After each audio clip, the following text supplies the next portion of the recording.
Hello, and welcome to Expats on Air.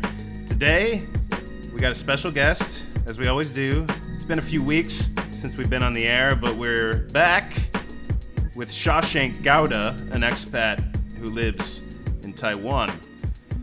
Now, Shashank, maybe you could introduce yourself a bit more other than expat in Taiwan. You could say a little more about yourself.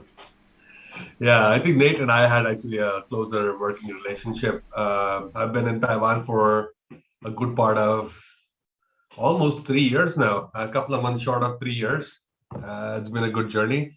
Moved in here for a job. I work for Acer, and then I do marketing, and then look at mostly gaming side of things, and also a lot of tools and relationships with some of the clients that we have who give us tools.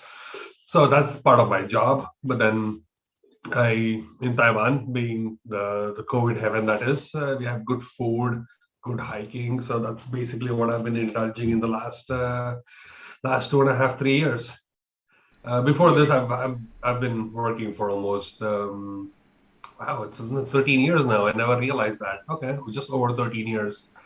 Worked through a BPO segment, IT segment, got into social media. And I made cheese for a while. It was quite interesting. I sold cheese a lot more than I made cheese, but we were in the cheese business for a bit. Tried dabbling with the restaurant and a bar a little bit. And then after all of that, we decided to stick to marketing. Yeah, that's me a little bit. Okay, and just to jump back, do you play video games for a living? Did you just say I'm a professional video game player?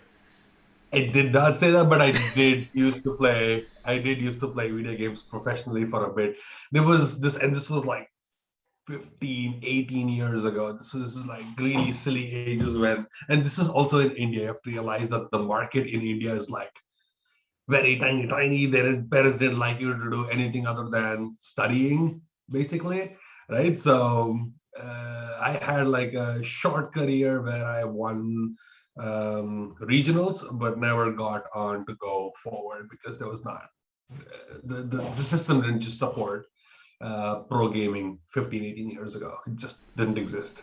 So yeah, now I just dabble. Have a Here in my den right now. You can't see anything because obviously you're looking at me. But this is where I have my setup, and I dabble with video games almost every day. Yeah. Okay, That's a and bit you're about me. from India, right? I am from India, from Bangalore, India, down south. So that's like the tech hub of India. Yeah, and Yeah. Shawshank, I'm gonna ask you a bunch of questions that I already know the answer to. So, but I just want to ask you because Sure. there's people listening who don't know you. So just to give a little background, Shawshank and I did some work together. I was on the agency side, Shawshank's on the client side, Acer Computers, Predator Gaming. So we've done some work together in that space, the PC gaming marketing space. And you know what? I actually know quite a few, you could say, former glory days gamers who are in marketing. There's a lot of guys that seem to be in marketing who are like, oh yeah, I used to be like almost pro like 15, 20 years ago at Counter-Strike or something. There's a few guys at Weird Social who talk like that. I seem to meet a lot of these guys in our generation. Yeah. I guess that's just the industry that we live in as well. I guess, yeah. But go on. Where are we heading here? So I when I think of somebody working in the gaming business, I always think about when I was a kid and sort of thinking about video games and thinking about, oh, that'd be so cool to work at a video game company or something. And obviously you don't work at a video game company, you work on hardware side, computers, but not the game developers. Can you talk a Right. little bit about that? Like, what is it like working in, the gaming arena, you could say, on a professional basis? I I guess it's like a little bittersweet as well because I remember when I was younger and we used to play video games like, it'd be so cool if you worked for, and back in the days it was Activision and the Blizzards of the world who are like doing big. We had EA. Surprisingly, Most Wanted was my forte, and I still go visit the local malls. And don't tell. Hopefully, the people who are competing don't watch this podcast and they still let me compete. So I just go there just for like weekend money. Sometimes you're just passing by and you see like people playing video games for money, and they're like, "Yeah, I don't mind jumping in. Just like make like $5,000 and just walk out." You have like the weekend money for the weekend. But it was like a dream, right? Like it's something that I knew with my education at that point was not something which is going to be possible. All these companies were abroad. India was such a closed ecosystem. Nobody like really got hurt. The only foreigners you could speak to was if you were in a PPO or something, right? So that's how you sort of climb your ladder towards as well. And how I happened to come into Acer was also um, I took this chance and I took another chance. I was in social media and I wasn't like really looking forward to a career in that. And then somebody said, "Hey, you want to do marketing for this startup company?" I'm like, "Yeah, sure, that sounds like fun. I'll make that along with my cheese." And then went there, and then that was a good stint for about a year, and I couldn't sustain it because obviously I didn't know anything about marketing. And I was just like guesstimating everything at that point. And there was advertising. And then at that point, you're already starting to talk to a lot of companies like Adobe who you've just seen logos on your computer. Right. And then so it's like one step at a time. So you're with Adobe and Microsoft and Wipros, and then you move up to work in Amazon, and then suddenly the whole world opens up to you.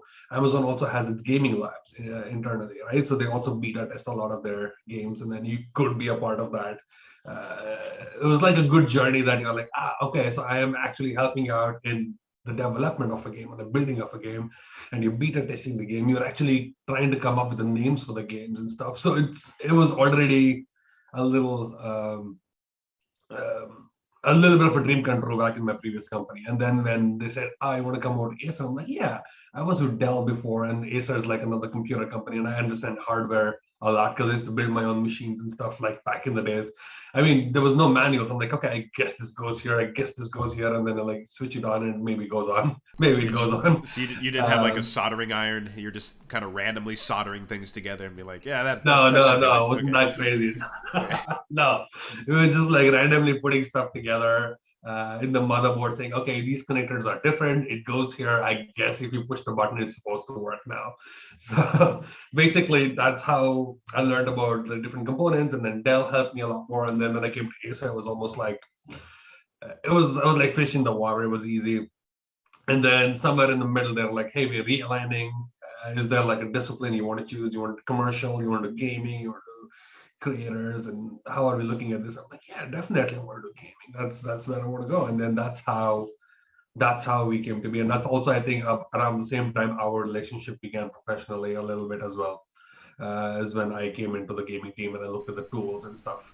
So uh, so when I go to these events now as a sponsor, just for the record, we sponsor like IEM, which is Counter Strike, which is something that I used to play as a kid. And IEM was like the pinnacle, and I'm sitting there in the rows watching this game live. It is basically a dream come true. It is. Yeah, I was there in that audience.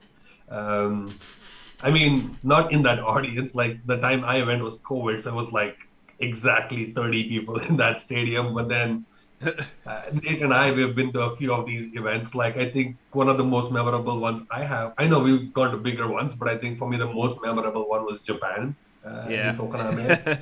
It was like out somewhere, just like by an airport. You're in like this gaming stadium, and the whole energy, the audience. It was nice. It was a lot of fun. Yeah. Yeah, S- but s- So yeah. to just to take a step back, so we're talking about esports right now. So these are like what you would call professional gamers, people who get paid to game, and these are people who compete professionally. There's different teams, like any sports team, could be like the NBA, but they're playing a certain video game. So for IEM, the Intel Extreme Masters, this is an event that Acer Predator Gaming sponsors, and they do Counter Strike. But there's also this event you're talking about in Japan, and that was with Rainbow Six. Well, But thanks. Tokoname, yes. yeah, let's see. So Rainbow Six, I'd say a lot trendier these days than Counter Strike is. Can you talk about these games and what is it about them Yeah. that like allows people to play on a competitive basis in a league? I think it starts from the basis where I think Rainbow Six is newer, but if you go back to Counter Strike, when I started playing it, it was like Counter Strike 1.1, 1.5 is when I started, and this was like running off the Half-Life engine back in the days, and it was basically LAN gaming, right? So it's like 12 people in a room.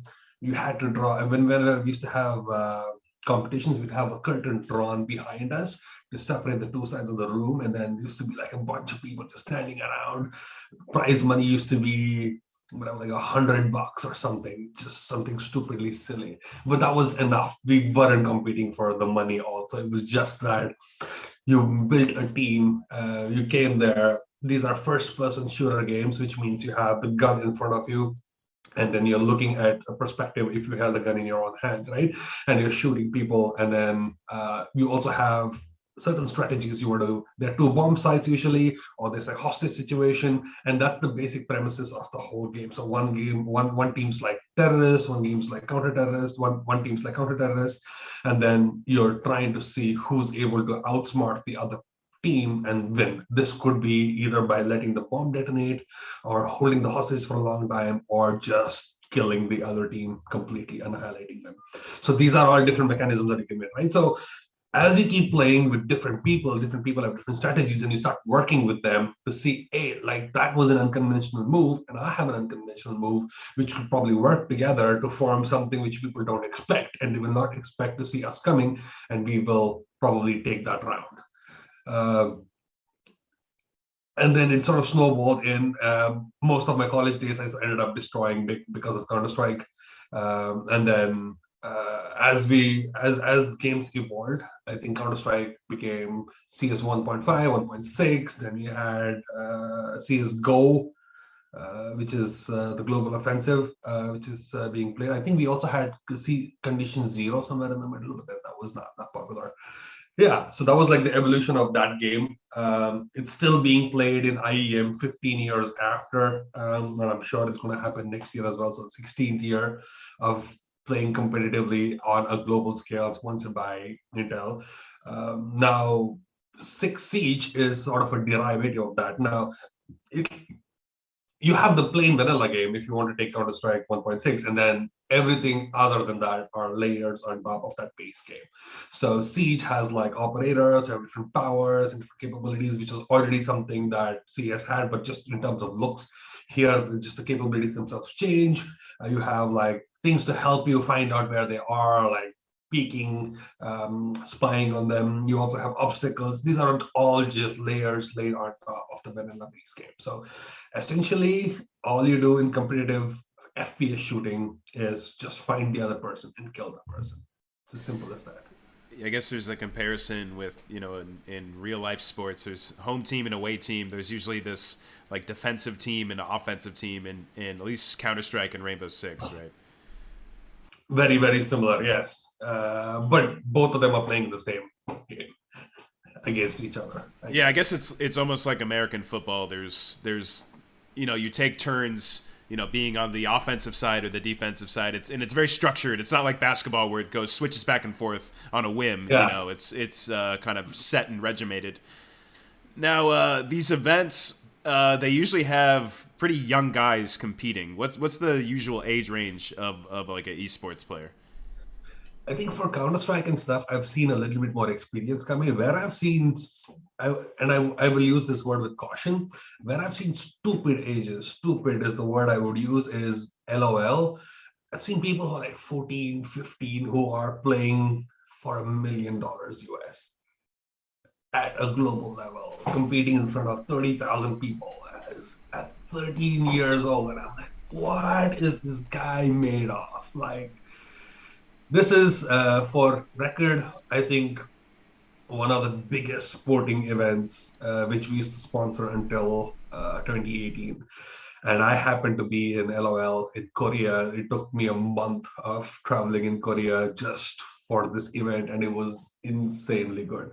Now, that's a good part of being in esports and sponsorships and having things like this is you get to visit a lot of countries and stay there for like, it's not like you're going for a holiday. I'm living and working there for like 2 weeks, 3 weeks, a month sometimes, depending on how long the event is, right? So you're actually getting a lot more of that country. Like people usually, oh, did you see that place? Did you see this place? I'm like, no, I did not see that place, but I understand the culture of that country a lot better than a tourist would probably be exposed to.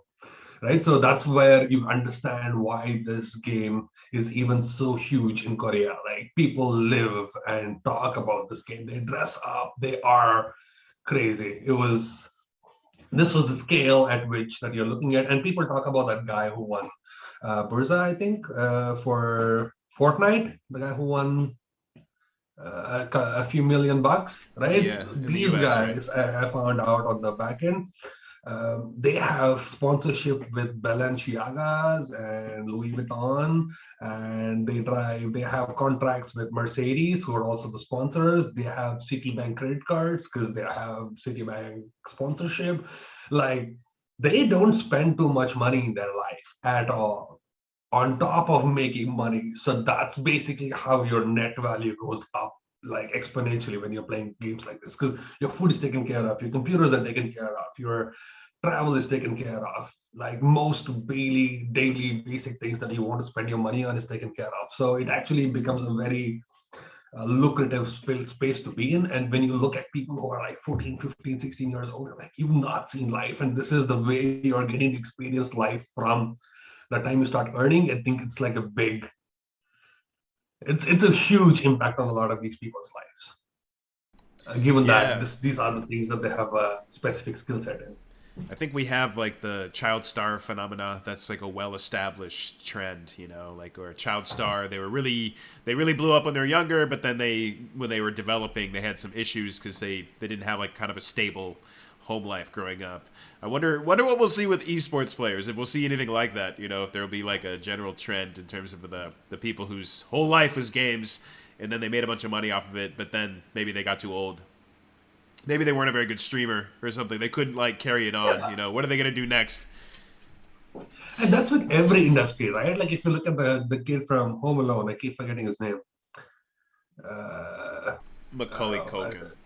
Yeah, yeah, that guy. yeah. So if you look at he did like a bunch of movies when he was younger.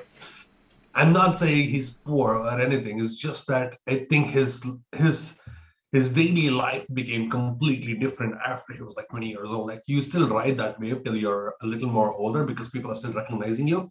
But as younger people or newer people keep replacing you, you get pushed further and further, further back down the road at a point where people don't even realize who you are, even if you tell them your name and what you did and show them a photo, nobody really cares about that anymore. That's when reality sort of starts hitting you, I guess. Yeah. Well, Macaulay Culkin, he's bounced back in a way. Not as like a big movie star anymore, but like he has a lot of cameo appearances, and he shows up on some like popular YouTube channels. He's got a podcast, so Correct. he's doing his own media kind of venture, you know.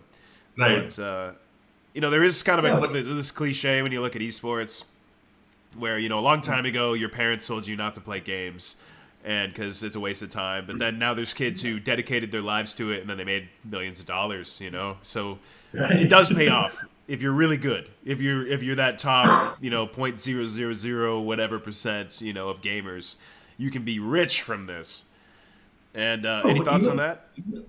even not rich, even like even a means of like the job that I do right now requires a certain level of knowledge and passion. I would call it passion. It's not even knowledge. You should really want to play games. You should really follow some of these teams. You should really understand what streaming is, watch people, binge people. You have to live some of that life. And that will only happen if you are a part of that ecosystem, right? So even if you don't make it big, like if I wasn't involved in esports when I was, I don't know if I would be doing the same jobs that I picked up along the way and then eventually leading up to this. I don't know if I would. So yeah, it helps everybody. It's just a skill set that you need to have. Cool. And then, all that world traveling you mentioned, you got to go to Korea for League of Legends, but we got to go to Poland, and that's like, when you think esports, do you think Poland? I guess if you follow Counter Strike, you would, but I Yeah. wouldn't have thought that, beforehand. Europe is like a very big stronghold for first-person shooters because I think PC penetration happened there first, and the consoles didn't penetrate as much into the EU market. I think that's where that switch is between America and Asia and Europe.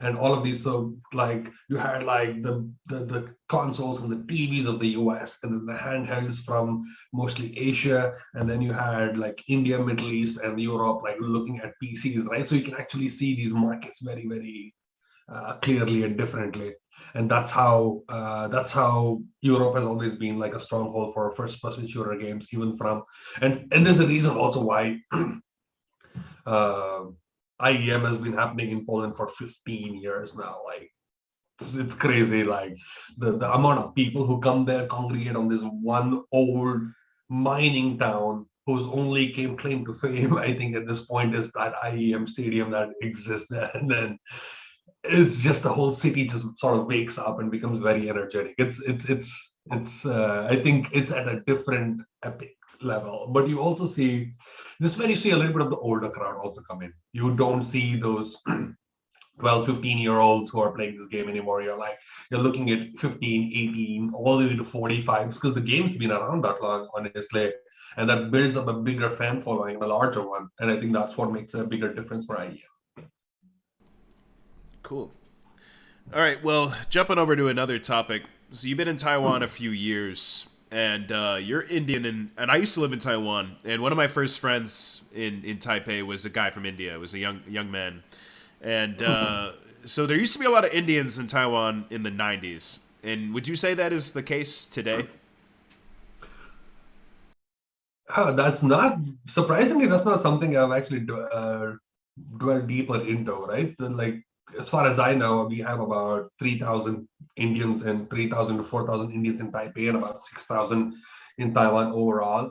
50% of them work for TSMC, 50% of them work for like Academia Sinica or research papers and stuff like that. And then the rest staggerers out here and there are students, mostly primarily. There are very, very few people who come to Taiwan for work, like be it the States or something. It's not that kind of an environment. So the people here are mostly very, very academic, and that's why I have mostly expat friends. But yeah, that's besides the point.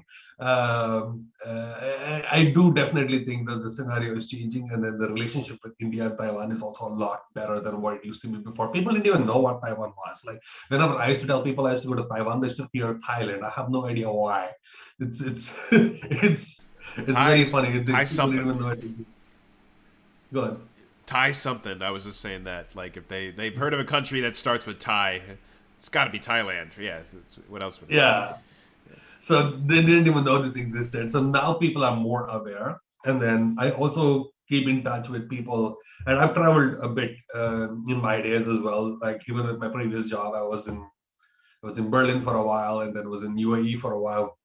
And then looking at those infrastructures and looking at Taiwan, I definitely like the whole culture in Taiwan. I mean, you can't do this even in the States. You can't like grab a beer out of a 7-Eleven, walk out of the streets and just sit down and just on a bench and just like do nothing and just have beer.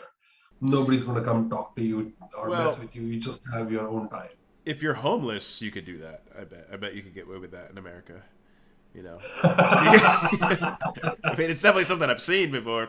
Like a homeless guy drinking a beer outside of a 7-Eleven. Definitely seen that. But yeah, I know what you're saying. Like you're usually in America, you're not supposed to drink on the streets, and you got to be 21 to drink. Maybe a few places like New Orleans has some the French Quarter has some areas where there's no cars and there's walking streets and you can walk and drink there. And there's a few Ah, towns. There's like a small city in Maryland called Cambridge.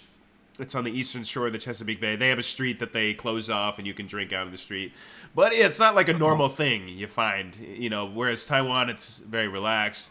and I guess people don't get too carried away where they need to make it illegal to drink on the street. I think that's probably what happened Correct. there. There is still a little bit of social taboo around drinking, I feel, but it's become enough culturally accepted that nobody really wants to talk or do anything about that. So I think it still makes, that's why I think the whole system survives even here. But but also just the people and the way you're perceived and stuff is also like quite different. Because I was in UAE, and I think the moment you step into that country or anything of that sort you want to do in that country, you know, if you're an expat, you know you're always going to be second grade citizen. You will never be an Emirati, and they will rub that in your face. That is not something that I've come across in Taiwan. They are more welcoming, they are more open with you and talk to you, and people from all castes and all stages of life find it comfortable to interact. Right. So, like, for example, I was in Dubai and I was in a restaurant, and like I was with my wife at that point, and they said, "Oh, if you're with your wife, then you can eat here. We can go to that place, which is like slightly nicer, which is the same restaurant, who has a different outlet for family uh, and and non-brown people, basically." So I had with me an American colleague and my wife. So we got sent to the nicer place where we sat down, we ate our meal, and I was just standing outside, just waiting for the bill. And then the car pulls up, and I was like, "Oh, okay, there's somebody going." So I was just being polite and opened up the door. And the lady gets out, smiles at me, and then looks to the right, and there's like the waiter opening up a second door. And that's when I see the number plate, which is a 3-digit number plate. And I'm like, ah, this is the royal family. I guess that obviously they have a separate room for them. So you always know that you're never going to be in the same level. You'll never be treated the same. You can't even buy stuff. So that's why I think I'm also gravitating towards Taiwan a little bit more in terms of infrastructure, in terms of the way people talk to you, and the fact that you can buy a beer at 7-Eleven at pretty much any point of the hour and walk out of Sorry, it. I'm having a severe allergy attack. You can see me blowing my nose, and I'm sneezing here. I got the mute on, for everybody's consideration. But yeah, there's really bad allergies in Texas for some people, including me, and they went away. We had our whole Texas freeze here, so like the allergies totally disappeared when everything was covered in snow, and now they're back, and it's killing me. I'm trying to drink them away. Like the I got a spring giant bottle of sake taking here. It's $15 sake. giant bottle of sake. Yeah. Oh wow. I So am I, jealous. I'm having coffee because it's afternoon and it's just reasonable to have coffee. what brand is that? This is Mr. Brown. So just for the record, Mr. Brown also owns one of the biggest whiskey distilleries in Taiwan. I think they're like 80 years old. And then the Kawalan whiskey comes out of them. And then they started 40 years ago, they started making coffee, and they have the biggest coffee barons in this country as well. Such an So interesting they're like possibility. an Irish coffee company. It's like whiskey, coffee, maybe put them You together. can. You can, like, in their stores where they sell coffee, like not like 7-Eleven where you can buy it too. But if you go to their Mr. Brown stores, there you can get like a double shot of coffee with a double shot of whiskey. It's nice. I've had that once before as a pick me up. All right.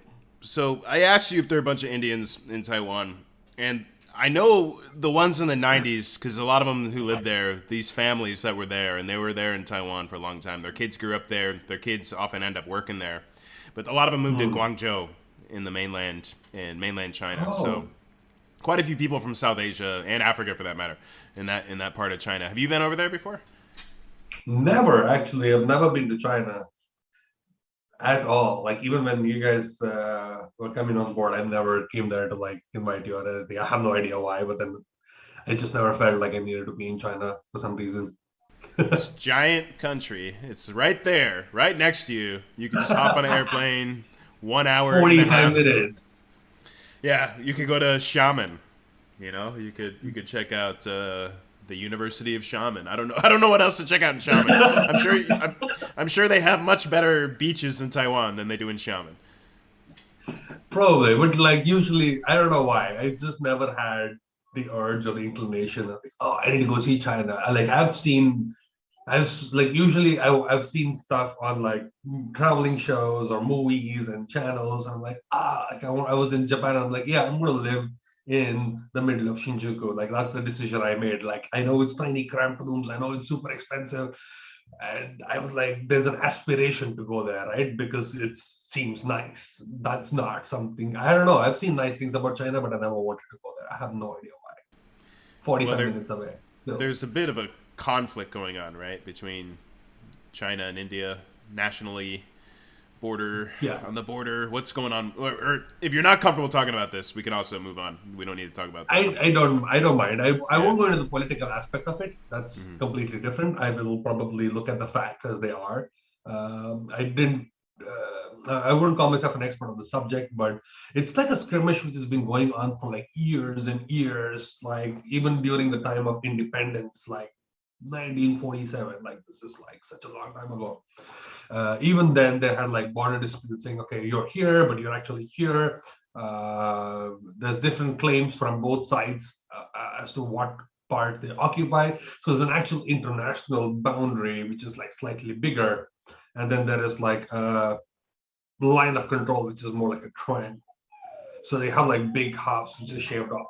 Right. So that's where people have like a lot of conflict. And just for the record, there's also India-China border is almost like a no weapons zone. People are not allowed to carry weapons because the tensions are that high. So there's a very high chance. So when the skirmish happened, they were actually beating each other with like sticks and throwing rocks at each other. It was very medieval, So primal. it's a barroom brawl. So the both sides, both militaries are agreeing. Oh yeah, we're not gonna bring our guns here, but we're doesn't mean we're not gonna fight, right, Right. guys? Let's duke it out. Food fight, like you know. Literally, right? Like, and then like beating each other up, and then also there's like a strategic place in India's border called the Chicken's Head, right? So there's like India, and then it like becomes smaller here at one point where there's Bangladesh on bottom and there's China on top. So if you just pinch this part off, then you're sort of breaking off east of India away. So that's called the Chicken's Neck, and that's where a lot of these skirmishes are happening because the incursions are trying to just push in little bit at a time at a point where that border doesn't exist anymore. So all of these things are like leading to tensions between the two countries, which led to India canceling pretty much all 4G, 5G infrastructure projects going out to China, cancel railroads. So pretty much anything that China was involved in, including TikTok and a lot of other apps that came out. Like there was like a massive undertaking of anti-China Semitism in India, which for good or bad helped India as well because then homegrown apps were able to come in, step in, and take that place. Homegrown companies were able to fill that void which was left. Now they have better relationship with Europe because a lot of tech is coming from there. So one person's loss is another person's gain, but then not at what cost is what becomes important. Like, are you losing your neighbor? Is this a war? Which is you? Are you ready to wage? I don't know. Yeah, It's just a bit scary being that close. it's almost as if they do the same thing China does, where they block the outside app or software company, and then it gives their own market a chance, to provide an alternative, So it's a Correct. protectionist, So China's been doing this, since the internet, had video, So True. yeah, so True. China and India, and I find that incredible that they're reasonable enough to not bring arms to these regions, these conflicted regions, but they still have brawls, they still have fights. It's almost like they should just do a sport and compete there. Just have like a real gentlemanly game. Like they could, maybe one year India can choose, oh, let's do cricket. Yeah, we love cricket. And then, the next year China's like basketball. Let's do basketball. We love that. Just figure out. That's why we have Olympics. Like everything. Let's just figure out. Let's find out. Let's see who's the best.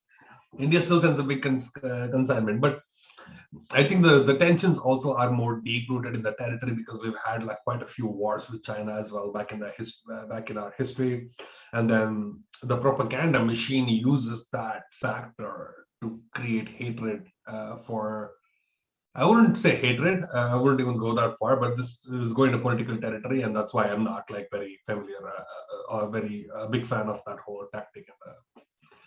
Yeah, that's a very dark subject for me. I Okay, yeah, wouldn't. yeah. I wouldn't mess with that. Fair enough. Yeah, and it's a very very very old border. Two like very old civilizations. Yeah, A lot of stuff crossed that border. I mean, we had Buddhism cross that border a long long time ago. We had spicy food that like yeah, colonial guys brought to India. Like a lot of people look at food and they think like, oh, this is what my culture has always eaten. Like I'm Italian. I always ate the tomatoes. Yeah, and then tomatoes actually came from North America, right? So what were they eating before the tomatoes came over? So you got to wonder what the hell were these guys eating before they had tomatoes? And you can look at China. You look at Sichuan province. They love their chili peppers. Those didn't come from China. Those came from the yeah. Americas too. So some European guys brought those from America. They took them there. They took them from there. They came over. They took those. They bring them to the colonies in Asia. They bring them to India. They bring them up to China from there. And then you got spicy food in 2021 in Sichuan now. So Yeah. it's pretty incredible. India is famous for its silk, which we didn't know what it was until it crossed over borders from China, and then China also got like a bunch of stuff from India, which it didn't know existed because nobody had that access. And like things like coffee, like India is famous for coffee. A lot of coffee in the world is made in India, but one guy stole coffee beans from Africa and sailed on a boat to get to South India and then planted it there. Otherwise, there would be no coffee for anybody in India. But we swear by our coffee like it's nobody's business. Yeah, It's silly how that works. it's so crazy how there's all these things that seem so well established and ingrained, but they're maybe only a few hundred years old. It's not that long ago people have been doing this. Like I'm reading this book about Henry Ford building some like rubber plantation in the Amazon rainforest because he wanted to have enough rubber so he had tires for his cars, So he's trying to pump these cars out of Right. factories. He needs rubber to be cheap, and he's depending on the colonies to give him rubber. So like the British colonies in Asia and so on. So what happened was these British colonial guys they wanted to get an in, and Portugal I guess is colonizing Brazil at the time. They have a bunch of rubber trees there. So then this British dude kind of sneaks some seeds out, and he brings these rubber trees to the kingdom or the crown. The British the head of the whatever side of the colonies that are doing this. I'm no historian, obviously, but they end up bringing them over to Asia, and we got a huge rubber industry in Southeast Asia even today. Thailand and back in those days, this is like the late 1800s. This is what made Singapore a huge port because they were exporting rubber. Correct. Because yeah, it's crazy. Like this is stuff you just don't really think about every day. Like the world is the way it is today Funny. because there was all this transaction, a lot of bad stuff happened, obviously, but there was a lot of these transactions going on that really changed the face of the world. Correct. And it's so surprising because uh, rubber needs a lot. It's not very commercially viable, especially when you're competing with like freaking Amazons. They have acres of land. That's not that much land is not something that is readily available in India. Like for example, right? But the blight, there's the rubber blight which hits, and once it hits, it just wipes out hundreds of thousands of acres. So right now, there's no rubber, as far as I know, and as far as the documentary I watched says, in Central America because they got wiped out by the blight because each rubber tree is almost very similar genetically. It's indifferentiable. So So if this it is hits a one, all of it gets wiped out, a right? parasite. So that's the only reason why rubber became commercially viable in Asia because the prices went up and they said, okay, now we don't mind planting them, basically. So it's really silly. Like even if it had never gotten wiped out, I don't think Asia would have such a big rubber industry. It just Yeah, wouldn't. it's pretty wild. And you were saying it got wiped out. Was that by like a parasite?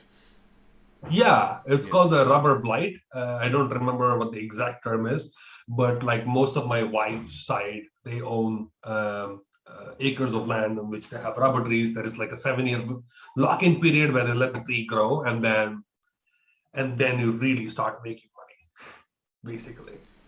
Yeah, it's because you like harvest the sap, right? Or there's like liquid Yeah, that comes out of the tree, and then you process that into rubber. It's crazy. This stuff comes from a tree. and then it runs pretty much everything that you can like think about has moving things in it, like from Yeah, cars to planes to ships to anything. It's just silly how much the world is dependent on rubber and how less people are. Uh, anyway, that's like a different documentary. They've already made that one. We don't have to talk about that on this well, it's episode. interesting, just talk about what's interesting, came up, and Yeah, since we're talking about all these kind of historical transactions, that kind of takes us full circle back to China with tea.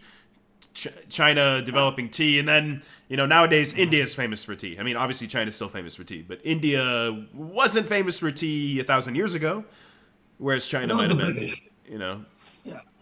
It was the British who said that we are not able to penetrate China, but then hey, like India has similar mountains and same landscape, so just let's plant some tea there. So up north we have like a bunch of northeast India, which is like tea country. Like I was there, I do, and I think we'll probably touch upon the subject later on, maybe not. I ride my motorcycle a lot, and usually I do it solo. I don't. Take company or passengers. It's just me on a motorcycle. And then I was going by this tea plantation and I know it might seem silly to you because I'm sure in the US you have like mega corporations and mega farms and stuff like that. It's huge, but then this tea plantation was 18 kilometers long. And I kept going on that road. And it was just like tea plantation, owned by a British guy sitting in London somewhere who has a 15-kilometer by whatever, how I don't know how deep it was, like what that many was this? kilometer tea plantation sitting out of India. Was this like the It's PG Tips farm or like the Yorkshire Tea farm or something like that? Or I have no idea because that plantation is so big. They have a small town inside that plantation for the people who work in the plantation, so they don't ever have to leave out. I mean, they built a town with like a hospital and a school and like grocery stores and stuff. It's that labor intensive, right? Like because you have to like pluck. There's no other way. yeah, it's like picking leaves off a bush on a Yeah. mountain. It's a lot at a very specific time. And this whole region, the whole border of India and China, it's very mountainous. I mean, these are the Himalayas. Yeah, it's not the most accessible territory, right? The only reason I think these all of these border cities exist is only because of the army and the outpost that they've created, right? So everywhere I traveled in the seven, so we call it the Seven Sisters, the seven states on northeast part of India.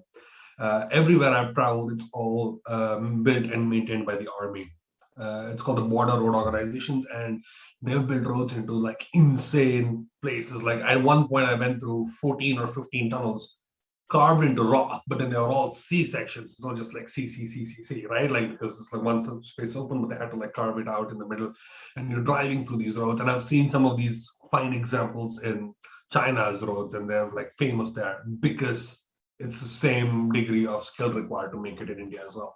So you have this beautiful tarmac, one single lane road leading all the way up to, and this is where it gets very interesting. It leads all the way up to the border. And on the other side of the border, in China side, you see a 4-lane highway leading up to the border.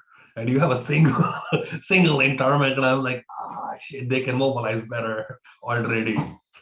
Right. So that's the So infrastructure difference you see sometimes because the border is simply huge. It's huge.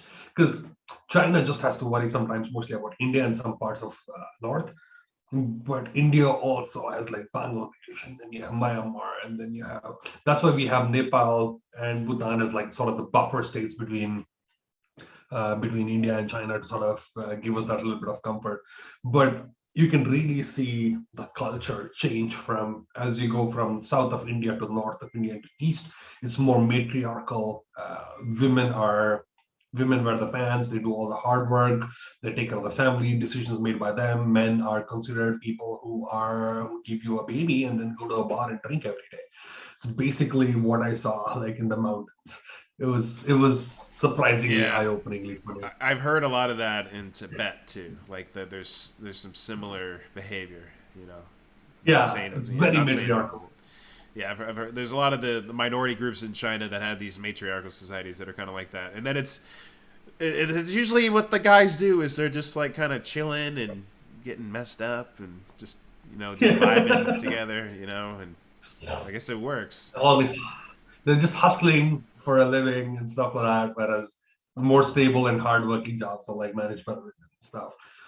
But that also what makes it a pleasure to walk through, because all of these inns and the restaurants and hotels and everything is run by women. So when you go in, you sit down, you just really feel that they want you to be there, they want you to eat the food, they're not here for the money, it's a service that they're offering, and it's just Yeah, like a beautiful place to go. and you're like, God, these bathrooms are just so much more clean than normal. Like, what is going on don't, here? don't even go there for the bathrooms. This is one time it was like a very silly story. So I go up to the mountains and it's like right up. So this village is called Komik village, and it's like arguably it's either that or Leh are fighting for the highest village in the world, right? So both of them are like, no, I'm highest. I'm highest. So I went up Komik. Now the specialty of this city, of this town, is it used to be the river, the seabed before, and then the tectonic plates have pushed it and made it up into a mountain, right? So you find fossils up there. Uh, uh, the water is like a little effy, but I think just the city, if you look at it, I think that'll be.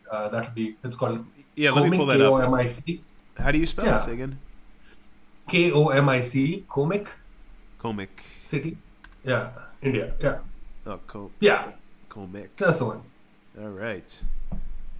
So that's the Comic. valley that I was looking at. Yeah, this makes more sense. That's the valley I'm looking at, and that used to be at one point. See, it says right there, the highest village in the world, connected with the most motorable road. I mean, there are different claims. I don't know which one's right.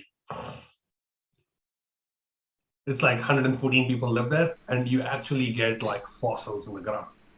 That's awesome. And you ride up there, there's like one little hotel, and I go there and I sit down, I eat a bunch of food, and this is like at noon or something, and I'm like, I have to go to the restroom, and I go to the restroom, and I'm like, business, and then I see this pipe, and this pipe is black, and I'm like, oh, okay, maybe nobody cleans this pipe ever.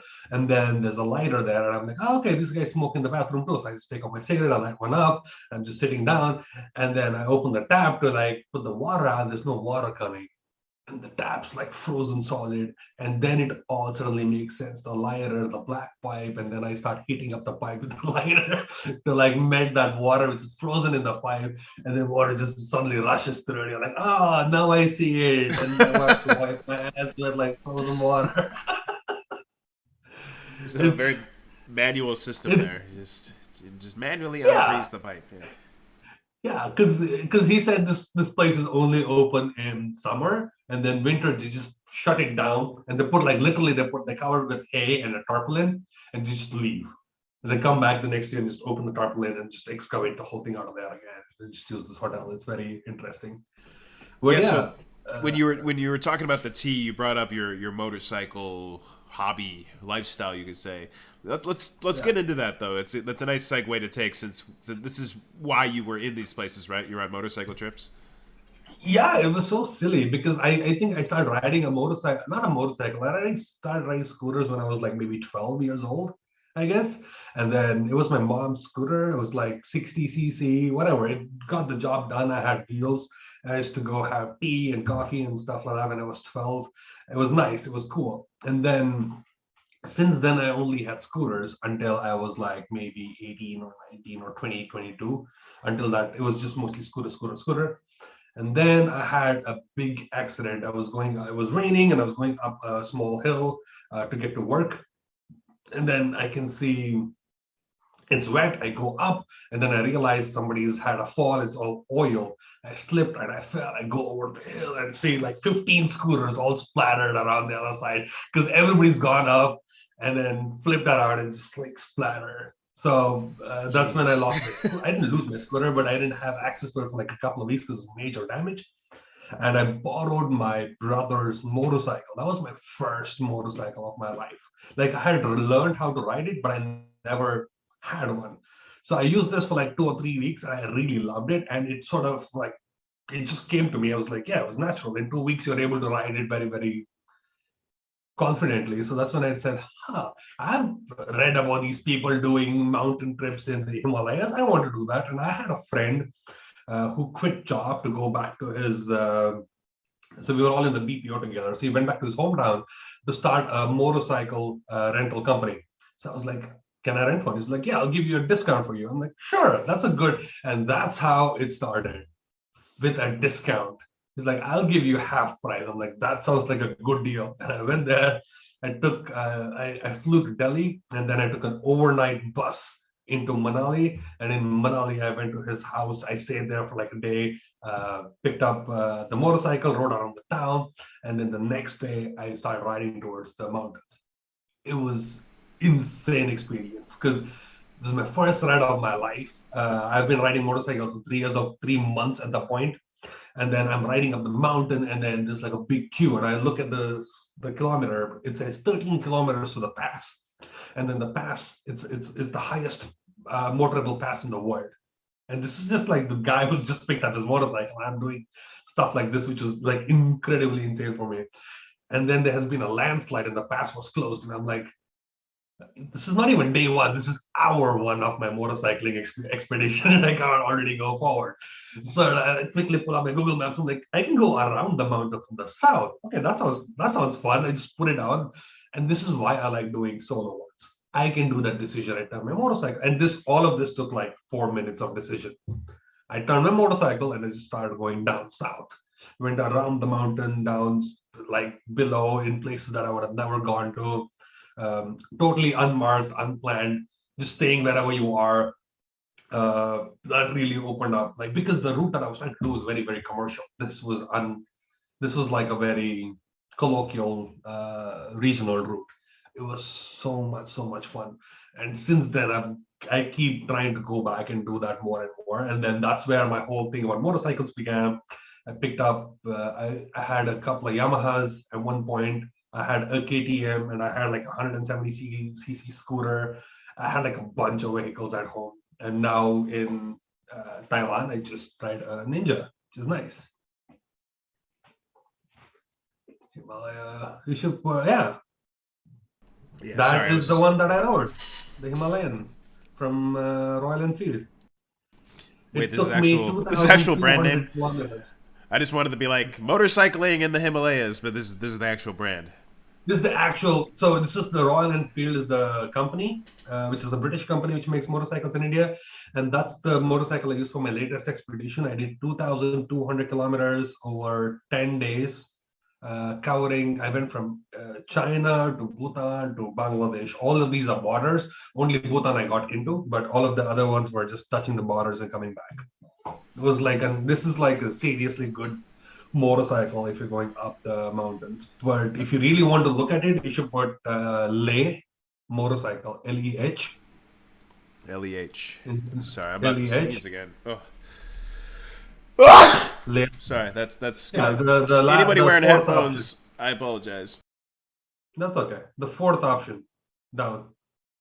Yeah, Leh motorcycle tour. Yeah, first one. This is basically most of these things that you see here are things that I've done in different weather conditions Yeah, on different motorcycles. I love how you're like, yeah, I was motorcycling for about 3 months, so I decided to just hit the Himalayas. You know, the tallest mountain range in the world, some of those dangerous roads. But that's also the segue saying that I've been riding since I was 12, right? So Yeah, at that point, I've already been on two wheels for 10 years. It's just the motorcycle gearing systems and stuff that I picked up, and then immediately it's just confidence that you have. Like sometimes it just sort of it just makes sense. This was like one of the brilliant, most beautiful things that if you know how to ride a motorcycle, you should do this. I would highly recommend this. and then This is one of since the you're by things. yourself, and if you're doing this for a number of weeks or something, are you feeling Mhm. like Conan the Barbarian? Are you like kicking in doors and coming into some old tavern in the mountains and grabbing some grog from the bar? It does make you a little bit less civilized. but in a good way. It makes you more primitive, so you're able to like survive on lesser things. You don't need luxury too much anymore. You're like, hey, like the most luxurious thing I wanted was a Western commode, so that my knees don't lock up when I'm sitting down in the cold, and I just can't, like, I need support afterwards to get up because it gets really cold in the mornings. So But you just wanted like a heated Japanese toilet seat just to keep you comfortable, no, right? not a big, just like one which I don't have to like squat down on, so I don't have trouble getting up after. Should I put that into Google image search? Indian squat toilet? No, Should I? Should I? Do that? don't. Okay. I don't think that's like a very good idea to do that. All right. Just checking. Okay. Yeah. So we But yeah, did this in this is like the northern mountains, right? So this is like if you look at India map, it's like the tippy top north of India. And then the ones I really enjoyed is like towards the yeah. So if you click on that one, anyone. I got a map from the Oh, then don't go to Amazon. Just go down. 1980s. Oh yeah. Oh, this is the sponsored product maps. I want to get a really dated one. No. Yeah, that one, Let's just go. the Let's go one with this second one. row. No, just go back. I think that'll also prove the whole LOC This point. this one right here. The one below. One If you below. X out of the preview, that one, yes.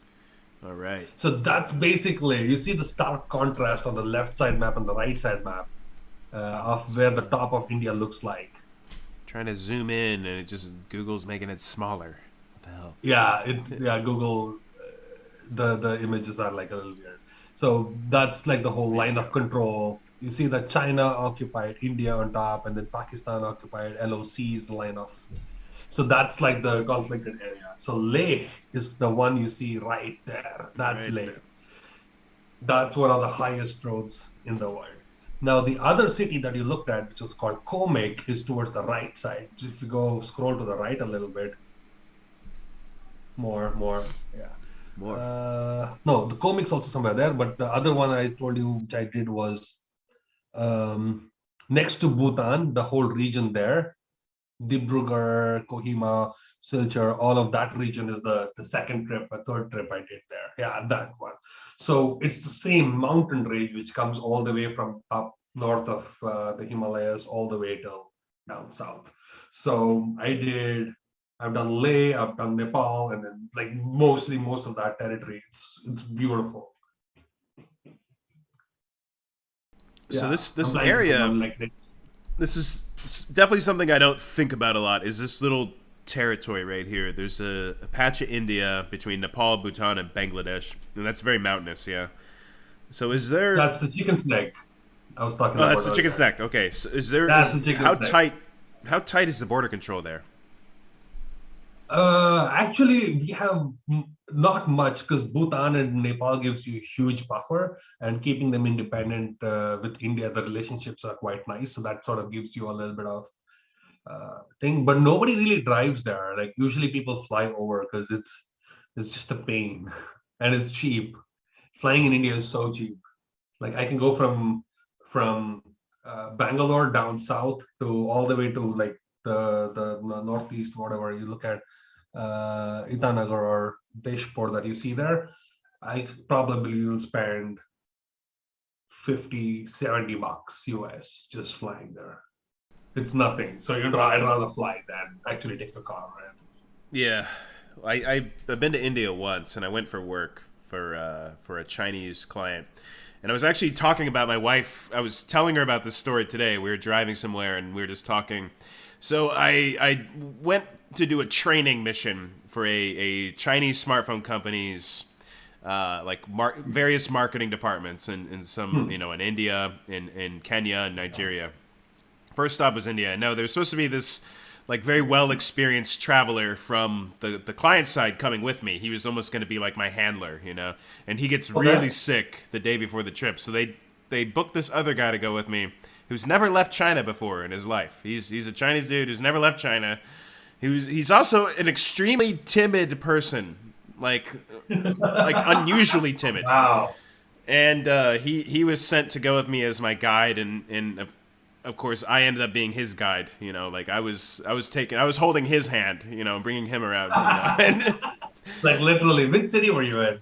We were in New Delhi, and we had some. We were at a nice hotel, and I we had some nice food at the hotel, and it was really delicious Indian food, like really rich. Like I felt Hmm. uncomfortable afterwards. It was so rich, and he was just like, Yeah. "I think Chinese food's better." And it was just like I was like, "Come on, man! You just left China for the first time. Just chill out. Just enjoy the food. Just you What don't are need to we eating compare it. here? It's different."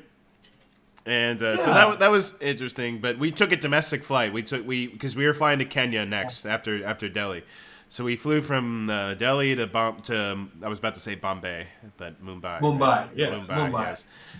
So we had to connect in Mumbai. So he wasn't aware that if you're on a connecting flight that's going to go international, you can just get off the plane and get on the next plane. You don't need to leave the terminal. So he thought you had to leave the terminal, go to baggage claim, and then go back in. Oh, He wasn't aware, so he did, and he was like calling me. He's like, "Where are you? I'm waiting for you. I'm about to go through security." I'm like, "Why are you going through security? We're just transferring here, you know." And then he's like, "Oh, I left." So, I mean, this is just a good lesson. Like, poor if guy. you're gonna send a handler on an international trip, like, definitely take a guy who's like been on an international trip before. You know that would And be. Delhi to Mumbai, that's a busy route. And then Mumbai airport's a mess. It's like a massive, massive, super busy airport. Poor guy. Yeah, yeah, Did I you? got some good souvenirs in that airport. That Mumbai airport, I got some great souvenirs for my son. There was a lot of shopping Oh, there. Yeah. Then the flight yeah. to It's, Kenya after that, huh. that was interesting. And then I'd say like East Africa, there's a lot of influence there from South Asia in the Middle East. You know, A lot of Indians too, I've heard, very weirdly, yeah, yeah. There especially was Kenya. definitely like a lot of you could say brown people there in Kenya, like a lot of people that looked either Arab or Indian or from Pakistan or something. You know. Hmm. I've heard interesting things for that region. Yeah, but we've talked about your Kenyan adventures a bit also. But in terms of food from India and Kenya, how did you feel? Like, do you see any similarities there? Yeah, there was a lot of curry or curry like food. You know, there was a lot of this kind of stuff. But I'd say even in West Africa, you get curry ish food. There's a lot of like slow cooked stews and really rich broths or like gravies. You know, this kind of stuff that you get that in India, and I think you get that in a lot of parts of Africa too. Yeah, because I was looking at some of the exports of India back in the days. I was reading, and this is like mythological even, right? So I was like reading Greek and Indian mythology, and then there was like an account in Greek which said, "So white horse with the plate on its with the golden plate on its forehead." It said, yield or be wiped out," or something along those lines, right? And this was like in Indian mythology. There was like a myth where there's like an Indian king consolidates his kingdom, and he travels all the way across through to Europe, conquering all of these places. So at one point, Indian Empire was from Vietnam till Greece, and that's where all of that Indian influence sort of flows in, right? So Middle East got a lot of these spices that India had, and the food culture that came through.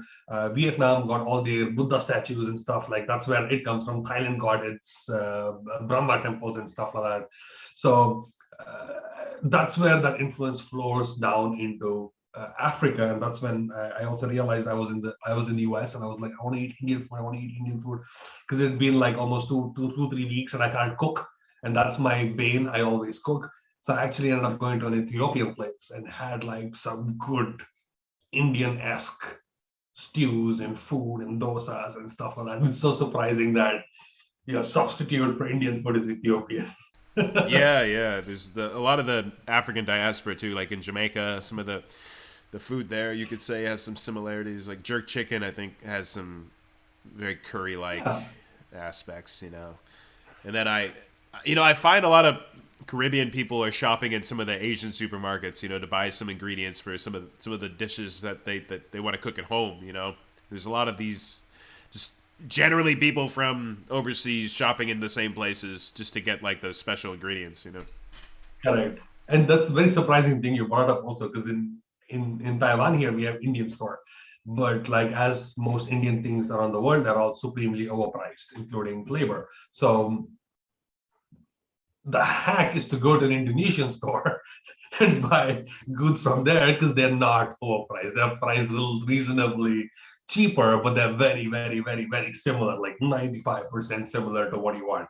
Yeah, like, okay, I'm paying a quarter of the price for something which is 95% the same. Seems like a very reasonable trade-off to me. Yeah, definitely. Surprising hacks that we come up with. So I'm living on the south side of Austin right now, and there's not that many Asian supermarkets. There is an Indian supermarket not far from where I'm staying. So we go there, and we get some good stuff there. And then there's like a Filipino little tiny shop, like little like studio apartment style space, But North Austin's where most of the Asians are, so you get these giant Asian supermarkets. But we're kind of down here in the south, so we do get our fair amount of Indian goods, and it's quite nice, A lot of frozen stuff. Get some paneer poppers. Do you know what that? I mean, it's not a traditional Indian thing, but you know what I'm talking about. I know what you're talking about Yeah. exactly, because like once you're an expat, you're like, this is how I consume paneer. I eat it in poppers at this point. Yeah, so paneer is a type of cheese from India, yeah, and a popper is like a jalapeno popper. So it's like an Indian jalapeno popper, but it's an Indian cheese and it's got some different kind of spices in it, and it's quite good. Yeah, you shouldn't expect it to be like the cheese traditionally, but paneer is like, I think the right side image does Yeah, like the this one most right here. justice to it. Yeah, because that's like a square piece of paneer stuffed into like a ball of Whatever. flour Yeah, and deep batter, spices. dough, whatever it is. Yeah, basically. But the way we eat paneer is just by itself, and it's very like flash cooked very quickly because it's just like hunkered. It just takes like, and it's surprising, it just takes like 2 hours to make. It's not even that hard to make paneer. Yeah, It's just it's a, like you boil milk and you put lime in it, and then voila, 2 hours later you just strain it out and you have paneer. yeah, it's I a mean, you good have to let it cheese, and sit, but yeah. it's quite similar to the part of China called Yunnan. They have cheese, and I'm sure they got it from India. I mean, like back in the day, but it's a very similar texture. Hunkered. Yeah. Yeah, but yeah, I think that's something which is surprising also in Taiwan is because I think so far I've managed to count close to 30 Indian restaurants in Taipei, which I think is an obnoxiously high number for a city this small. But 30. everybody's doing good business. Yeah, it's Yeah, I don't know if there's that many in Austin. There could be. I went to an Indian food truck yesterday, so we even had the food trucks that are in here. It was a I mean, in, yeah. Indian Nepalese food truck, so it was definitely like a Nepalese dude. Did you eat momos like Indian dumplings? Dude, I got the most. No, they were sold out of those. They were sold out of those, but those they just kind of look like the Uh, Chinese dumplings, but they're Indian. Yeah. the Indians so much. I mean, I prefer those because like I grew up with dumplings. They were all Nepalese. Momo, yeah, What? not What? moms. What is this? This is Moms? your search history. No, this is mom. This is very wholesome. This is moms. Momos. You should put Tibet. Yeah, All right, there we go. yeah, yeah. This All this right, works. Yeah, it's the same thing. Himalayan dumplings. Maybe we could call them that. Yes, this is Momos. what I survive on all my journeys. Like when I go up North India on my motorcycle trips, right? These are $20, which is about 75 cents a plate. You usually get about six in a plate for less than $1, which fills your stomach up, and you keep moving. And served hot piping, and the chutney is just chili, just like ground chili. That So sounds good. And they're really filling, yeah. So yeah, you eat six and you're full. I mean, depends. Like depends on different places.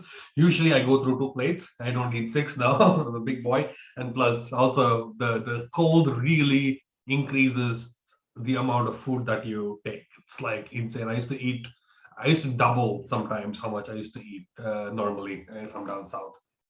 Yeah, there's when you're cold, there's nothing like a hot steaming dumpling. It's really nice and comforting, Spicy dumpling, which makes you sweat a little bit, like Yeah. tiny bit, like one drop running down your face. Like, yeah, this is nice. Yeah, so this one, then you would have had Nepali food is like it's just like it's mostly like southern China food, I would say. They have like watery noodles called tukpa or something. Yeah, And then these are things you should just tell him, and then he'll be very impressed and give you a free portion of dumplings. Yeah, I was in downtown Yeah. Austin, and I was like, "Oh, while I'm here, I may as well get some food truck food." You know, there's all the food trucks everywhere down here, and so I Hmm. got some like halal shawarma in one truck, and then next to that, there's the Indian Nepalese place. So I got the most basic thing ever, the chicken tikka masala, which isn't even from India, It's right? It's just like from kebab, basically. Yeah. it's from Sometimes it's England. like in a tandoor. Yeah. Sorry? People always tell me that that dish is from England, chicken tikka masala. I mean, Indians in England, obviously. It's like, to be honest, I've eaten some really good Indian food. Sometimes surprisingly good Indian food. Like I had like a really good like, and it's the most basic which of things like chutney, right? It's like the most basic thing of things that you eat with. But I had probably one of the best chutneys of my life in like San Francisco. It's so weird because you travel halfway around the world and you think that you know your chutneys, and then this guy serves you something. I'm like, what am I eating? And then the bill comes and you say, what am I paying? Now you realize why you're paying. I think I paid $80 for a beer and idli, which was an obnoxious amount of money to pay for food. Wait, did you say a beer and a bite of chutney? Not a bite of chutney and a plate of idli. Idli is like steamed. It's basically steamed rice. Oh, okay. So still something that shouldn't be that expensive.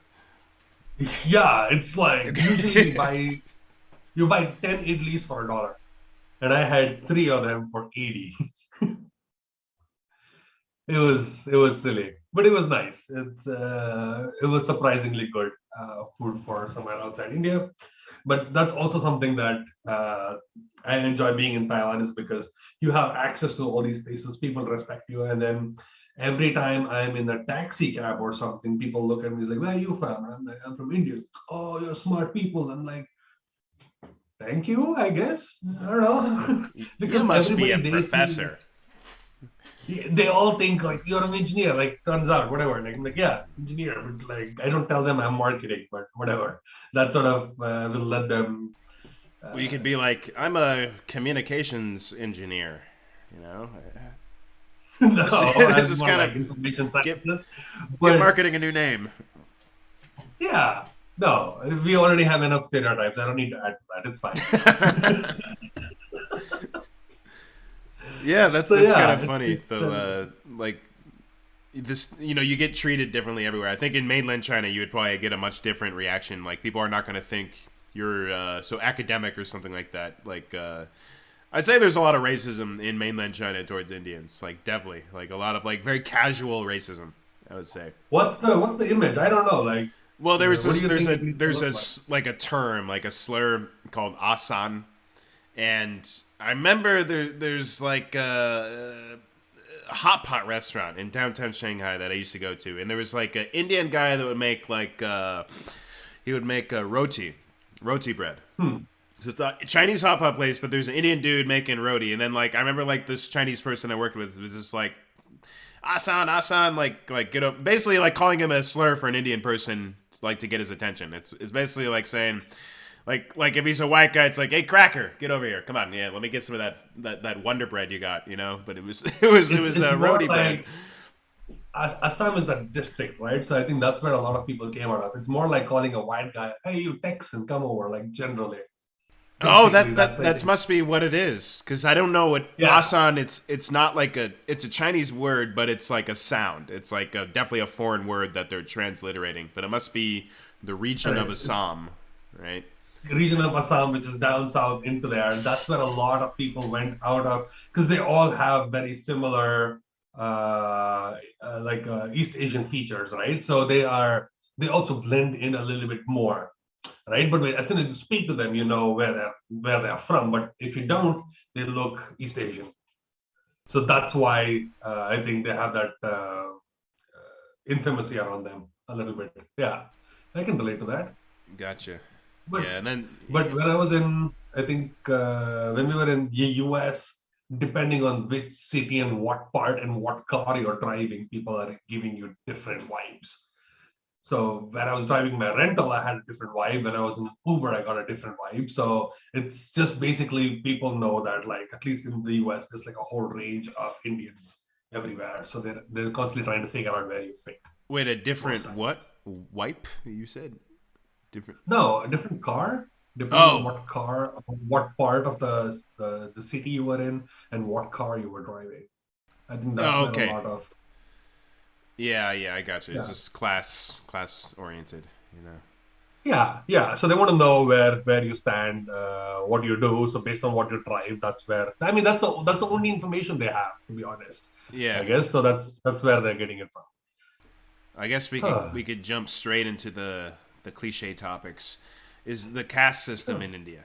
That's a thing. Like in the diaspora in America, I don't really know much about it. Like I know there's a lot of Indians in Austin because there's a big tech industry here, in California as Hmm. well.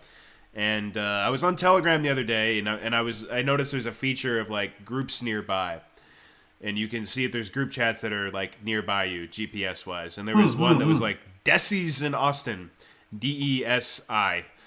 What Daisies, does that yeah. word mean? What is a desi? I see that word all the time. I know it has something to do with Indian people, but I don't really know what it means. I would not recommend typing that word in Google because there's multiple connotations to it. But a Desi is basically an Indian person. That's like Okay. that's like being an American, but like in an Indian way. Desi is Desh is country. So Desi literally means countryman. Oh, so it's like saying, "Hey, my N word," something like that. Sort of, yeah. Yeah. Hey, my Yeah, countrymen. N-words in Austin, Yeah. basically. Not even that. I think it's a lot more specific. It's more like only Indians. You don't want Yeah, yeah, anybody else. yeah. I don't want Sri Lanka, China, Bangladesh, Pakistan. No, it's just the Indians. Just us, our little nation here, or our large Yes, nation here. It's our right. people. Yeah. Okay, so it's Yeah, okay. It's not South Asians. It's Indian nationals.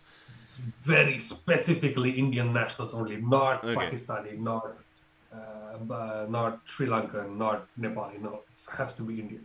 And if I search it on Google, it would be similar to me searching it on Pornhub or something. Is that what you're connotating there? Yeah, Okay, yeah, all right, gotcha. Yeah, I've seen. basically. I've seen. I was doing a little research one night, and I found that section of the internet, that corner of the internet. Man, this is all amateur home shot stuff. Oh Yeah. yeah, yeah, yeah. A lot of it very rough. A lot of it I wouldn't revisit, but it is what Yeah. it is. It's new experience. I mean, that's how that industry is treated, even though it was like back in the days, it was still the oldest profession, whatever it was. And in India, it was legal also. I think at one point they just decided it shouldn't exist and it just got completely wiped out. This degenerate behavior. I We can't let the know. children be a part of that. So, but if you're looking at caste system also, right? Like even if you're actually in India, it sort of is more prevalent because you're all Indians around. So how do you differentiate who's better than the other person? So there's always this constant struggle of being better than somebody else. So like we have an apartment building in India that we built it and then we were selling all the houses from it and stuff like that. And then this is one cast of people who are like coming in and interested, and then they're like buying the houses. It's like, so I want some house on the top floor, and how much is it and stuff like that. So we're talking negotiating prices and stuff like that. And then we tell the neighbors like, we're negotiating that. He's like, what's his name? I tell him his name. It's like he looks at the last name. He's like, I don't think you should give him the top floor. I think you should give him the one below. I'm like, no, I can't say that. He said he wanted to live here. Like, tell them my last name and tell them I live next to them. And then I did that. And then he said, I don't mind the third floor now. It's just like they automatically established that they're like ranking order. So now I know every floor, and of that cast, there's one person or two people living in every floor, and I know what their hierarchy is in their own cast. Like within that cast, there is subcast. It is that privileged. So So there's subcasts. There's like four main casts, right? There's like the Brahmins and the other Brahmin, guys. Kshatriya, Vaishya, Shudra. So, but that's not even caste. That's more like you can say it as a caste, but it's more like the kind of trade that, or the kind of job description that you had back in the days, right? Okay. But the caste itself is different. So a Brahmin could be like, for example, depending on how many Veda is like the scriptures, the Indians historical scriptures, depending how much you're historically read, you were given that title of Divedi, Chaturvedi, which means 2, 3, 4. How much have you mastered? And that became the level on which you got judged at, right? We were farmers to begin with. Like that's where our ancestral roots are. Like my great, like 3 generations ago, my grandfather was an engineer. He built like a bridge and a dam, and then they moved out of that whole caste system into, you never really move out of a caste system, but you just move out of that profession into more of um, more commercial enterprises, like you were in contracts and you were in the king's court, so which means you got like special preference, and you could sort of circumvent a little bit of the hurdles that came as being a part of your caste, right? So we were so all of those things still sort of exist very much in India. The last names mean something. But when I come here, I'm so happy that I just find people speaking my language, which is Kannada, which is like very old. Um, and very few people speak it. So I was like very surprised if I see somebody like, "Oh, you speak Kannada, that's so cool." And then I still keep speaking to them in English. I have no idea why. My wife switches the words so that works. And that's Because the at like this a point, I'm more, regional language. yeah, it's called Kannada. It's like one of the, it fights for like, which is the second oldest modern language. So Kannada. Okay, India map works. You should take the, yeah, that one for kids. Second row, third one. Yeah, it's more brightly colored. So I come from the state down south. Sorry, I didn't expect it to get all Pinterest on It to me. be Pinterest. God damn Yeah, it. Yeah. I Oh, I hate gotta it. log in. Are you kidding? God. You should pick a second one, different map. Okay, Yeah, hold that on. one. This one. It's a good one. Yeah. All right. Which region? So I am Bangalore. You see Bangalore down south, left side, down Yeah, south. Yeah. So Bangalore. that's my state. This is And the the California of language India. I'm sorry? Is this the California of India? No, just the Okay. city is probably the San Jose, San Francisco region. Like the Silicon Valley is that city, Yeah. very Okay. specifically. So that city, along with the city on top, which is Hyderabad, those were like the 2 cities that are very prevalent in software. Bangalore is more nicer because I think the weather is good and people like to live here. But yeah, so all of these each states, except the ones on the right side, which is Hyderabad, like Telangana and Andhra Pradesh, they both were a single state before. They speak a same language. Karnataka speaks a different language, Tamil Nadu speaks a different language, and Kerala speaks a different language. So each state was sort of somehow before split by language. I see. And then you have like right here in the far south, the Tamil. And I always, if I'm downloading a BitTorrent, I always see that Oh, word Tamil. It's like, oh yeah, the Tamil language version. It's like this region of Tamil version. India. Yeah, yeah, yeah, yeah. Yeah, yeah, like They're also the subtitles or most exported people in the tech industry. They're also the most I think they're also the most educated in terms of basic education, in terms of hitting, saying, your minimum education, you have to be at least like a computer science engineer and stuff like that, right? So they were actually quite well educated a few years ago, and then they were able to bring that whole software boom and ride that wave and get out into a lot of places. So that's why we have that. Sometimes people are like in my office, they're like, do you eat beef? Do you eat non-veg? And I'm like, I eat everything because that's what human beings are like supposed to do. I mean, but I do have like colleagues coming sometimes from India, and there's like a running joke. It's a stupid thing, but it actually happened. Is once in a restaurant they gave a person rice, and then they didn't have anything non-vegetarian. So they gave him a bowl of peanuts to eat it with. your rice and bowl of peanuts because the restaurant didn't serve anything, which didn't have any meat product in it at all. It was very silly. Damn. All right, So so yeah, there's there's that's why. there's What? those casts, and then how about where about those untouchables? Where do they fall in? Are they outside the system? I don't think the untouchables exist anymore per se. Not in terms of caste itself, because the last names have sort of are not that popular, right? Because the top class have like very powerful names. They're always in the news and they keep bringing up in like everything that you read about and stuff like that. It does come up, but then this every city has like, I wouldn't say untouchables anymore. That's not a term that we use anymore. It's more like, uh, I mean, for example, Mumbai has something called Dharavi. You can probably Google that. That's something that should be exposed as one side of the whole city, right? How do you spell D that? H A D D H H A A. R A V I.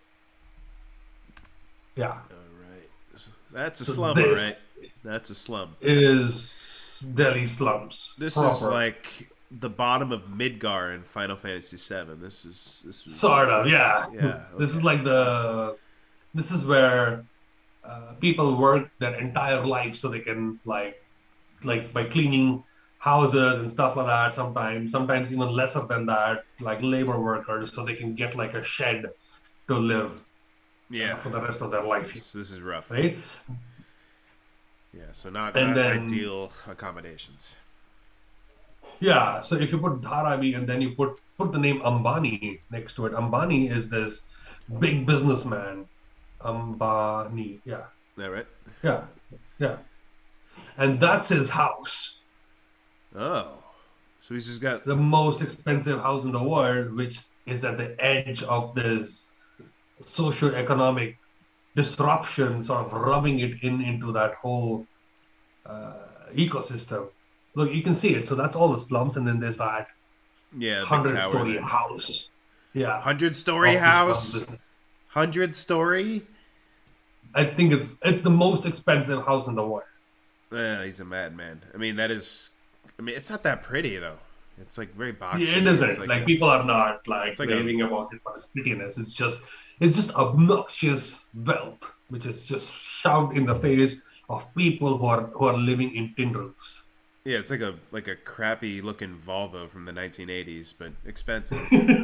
And yeah, So this is at like least the you got to rub divide it that you in. see in most. I'm He sorry. really got the flex on those poor people. What a guy. Yeah, but you also need like a piece of land in the middle of the city, and this is where you can create that space, flex your muscles, use for politics and power and then money all at the same time to create this architecture like an homage to yourself for what you are. But anyway, so the point was there is this whole segment which is living on the edge, and then there are people who are living on the other side. So even though the class system doesn't exist officially, it sort of still is existent in the minds of the people. So if you look at this series called The White Tiger on Netflix, whenever you have the time, it sort of portrays some of those Yeah. characteristics quite And nice, and that was a book quite nice. originally, yeah. Like I remember Yeah. seeing that book. Like I didn't read the book, but I remember seeing it in my house. I think my mom was reading it or something. But it's about like this driver for a rich guy, right? And you can really see Yeah, the class differences in this story. you really understand. You watch this to understand the mindset of people who are in that socio-economic situation, right? So it sort of really shows that why is that people do what they do and why is that acceptable to them, because it's not like they have a choice. It's just the only life path they have. Otherwise, they would be making tea or selling something mundane. This is even more glamorous for them, just like being behind the wheels of a fancy car or whatever. Cool. All right. Yeah. Well, So we've been talking for about an hour and a half. I don't want to keep you too long, but I figure we can wrap up soon. yeah, Um, yeah. Given that you might be hungover and you might want to close your eyes or something. I don't know. I'm, You know. I'm smashing some coffee Yeah, right now. that's right. So I wanted to ask you. I sent you this question beforehand. Like, how many countries have you lived in total? Lived in is like a very broad term. More than 6 months, not much. Just maybe just to like India and Taiwan. But less than that, maybe over a month, between 1 month and 6 months.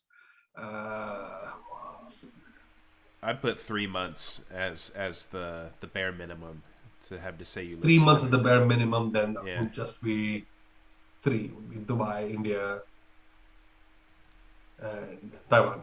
Yeah, Okay. but All yeah, right. I would not consider myself a well-traveled expat by any terms. But All in right. terms Well, of sheer number of cities that I've been to, I think that would be quite. I mean, not as impressive as yours, obviously, but then I have a nice little number. I think I have like close to 40, 45 cities that I've been to around the world. That's quite nice. that's a lot of cities. Well, I just wanted to do the big announcement, which is the Mr. Worldwide announcement. Oh, On my wow! I do nose. not This stand is a chance at it is that. it is raining out of my nose. This is disgusting, and I got my face here with my Razer Kio webcam, pulling it in HD. It's surprisingly clear how much precipitation is like coming out of your nose right now. Oh, that's disgusting. I was hoping my screen was so small people wouldn't notice it. No, there's like a giant pile of tissues right here. It's insane. Look at this. It's Oh my disgusting. god! This my allergies are so bad. I was thinking about canceling the show. I probably should have been like postpone it for when Yeah, my you could have nose taken isn't like a few days and figured it out. acting like Yeah, this. But I don't know. I hate rescheduling things, so thought we'd just do it. Okay, yeah. okay, yeah. I was just gonna say, three Mr. Worldwides. I think that counts. So the UAE and or no, sorry, it was UAE, right? You were saying There the was UAE, Emiratis. India, The and then Emiratis Taiwan. are the top caste in that region, right? Emirates. Yeah, Yeah, yeah. like you really want to know what rich is when you build a flyover to your house, which you will never use because you have a chopper, but this is for other people to come to your house. That's when you know you're rich. Like I want regular people to drive up to me. Oh, so they didn't have like an airport for regular people too. No, like if you're a regular person, you can't fly into the house. You have to drive in. Only that family gets to fly in into that house, which is also built on a Man, man-made island in the middle of Dubai somewhere. It was just silly. God, this is unacceptable on my part. This too much. Because like there was like 3 episodes I did where I also had really bad allergies. I gotta stop doing this. I just really gotta stop doing this. Austin is killing me with the allergies. Maybe All just right. anti-allergy pills or something. Just like they're good for like usually a couple of hours, and then they kick in about 30 minutes before. Wait, energy pills like methamphetamine like that? Allergy Oh, pills. allergy pills. Okay. I Allergy. no, I take them. I take those. I take this like herbal solution. I Oh, started taking that, and that actually helped a lot. But I stopped taking it because the allergies went away for, I'd say like 3 4 weeks. They went away, and then they're back all of a sudden. oh wow. Yeah. How's your situation there? Like, is everything back online? Is it thawing out? Yeah, yeah. So I'll tell you about that. So the Texas freeze, that was, I guess it was a couple weeks ago, maybe 2 or 3 weeks ago. Yeah. Yeah, so we were without power for maybe 14 hours. It wasn't that long. 14 to Okay. 16 hours, somewhere in there. It was on the Monday of that week, and it started at 2 a.m. So it was really like by 4:30, 5 p.m. we had power that day. So we Hmm. were actually not too bad in terms of the power situation. I think a lot of people were like no power 3 days, 4 days, 5 days. It was insane Wow. for some people. But then we had a pipe freeze, and that was on the Wednesday. So that was 2 days after the power came back on. So obviously we have heat. We have a fireplace. We're building a fire. So we're keeping the house relatively Warm. warm. And then a pipe still managed to freeze. And then that, we had to shut our water off because it was leaking water everywhere. So we didn't have water for almost a Oh. week. And because the roads were so icy, there were no plow trucks that were just ready to go. Like if you live in the north in the U.S., it's like clockwork. The snow comes down, the plow trucks are out there throwing salt in the roads and plowing stuff.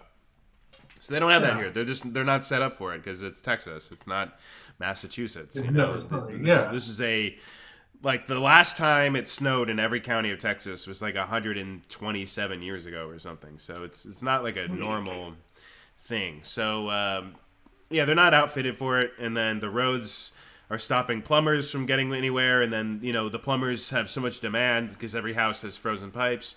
So it took a week to get a plumber. So I ended up getting a hotel one night just so I could take a shower and clean up and Just freshen feel like up, just feel like a like normal a human being. yeah. I didn't want to feel like a caveman anymore. It was like winter camping for a week. That's what we went through. If you were Winter prepared, camping it for a wasn't week and that then a bad. staycation. Yeah, if you were prepared, it wasn't that bad. Like if you like camping and you had gear and you had warm stuff, you could build a fire, you had enough food to eat. It was like a little adventure. But if you didn't have that, it might have been like hell. It's also basic, some basic skill set, right? It's not like everybody knows all of these things to do. Like, hey, what do you do if it gets cold? What do you do if like I don't know, like I know people who would not know what to do if the pipe freezes over. Like they wouldn't have the common sense to go out and switch off the mains to prevent the whole thing from flooding in or something. Yeah, yeah, exactly. I guess. There's that basic stuff, and then there was, I met some neighbors of ours at a park the other day, and they were saying that they didn't have extra water. They didn't have they have a baby too, and they didn't have like enough baby food. There were so many things that they didn't Wow. have, and they didn't have power for 3 days, so they were in pretty rough shape. They had to depend on their neighbors a bit. So I mean, people are pretty friendly here, so your Yeah. neighbors will help you out, generally speaking. But it's so critical to be prepared. So we're getting a house built, so I'm glad because now we can be like, okay, let's get a fireplace. I think that if you're gonna have a house, you need a fireplace. You need that. Right. Even if you live in Texas, you need it. Because if it gets cold and there's no Fair power, you enough. got to keep warm. You got to build a fire. 100 years later, like or like whatever. I think it just took 100 years, but from now on, it might be a more often thing than not. And plus, it's also like a good life skill that people can just pick up and then sit down with a toasty fire by your legs in a minute. Yeah. Oh, that too. Yeah, yeah. And we had enough firewood because we were doing recreational fires just for fun at home, like the weeks leading up to this. So we had a ton of firewood. So we were okay. But we were prepared. If you weren't like, yeah, and these same people who had the baby, they didn't have enough firewood. They have a fireplace, but they had no wood. And then you go out in the woods, it's all wet and frozen. So all the Correct. wood is wet. So you're screwed. You don't have like fire or heat to thaw it out or dry it out even. Yeah. It's just like a slippery slope. You just keep going down and down. Yeah. I see Yeah. where this goes. So yeah, that's the way I feel. Is if stuff goes down, let's say you want to blame it on climate change. Let's say we all go fully carbon neutral. I think bad weather is still going to happen. I don't think we're ever going to solve that problem. Bad weather is going to happen, so you got to be prepared. Earthquakes, Sure. hurricanes. These things happen regardless of human behavior. So be prepared. Yeah. Yeah. I think that's just fair enough. As because we've had like quite a few, like in Taiwan, I think just few weeks before we had I think a 7.4 or something. Like we were sleeping in a bed and then it sort of shook you and woke you up in the middle of the night. Is one of the freakiest things that you've thought about. You've like I've gone through. It was not as bad as last year, but it was still quite bad.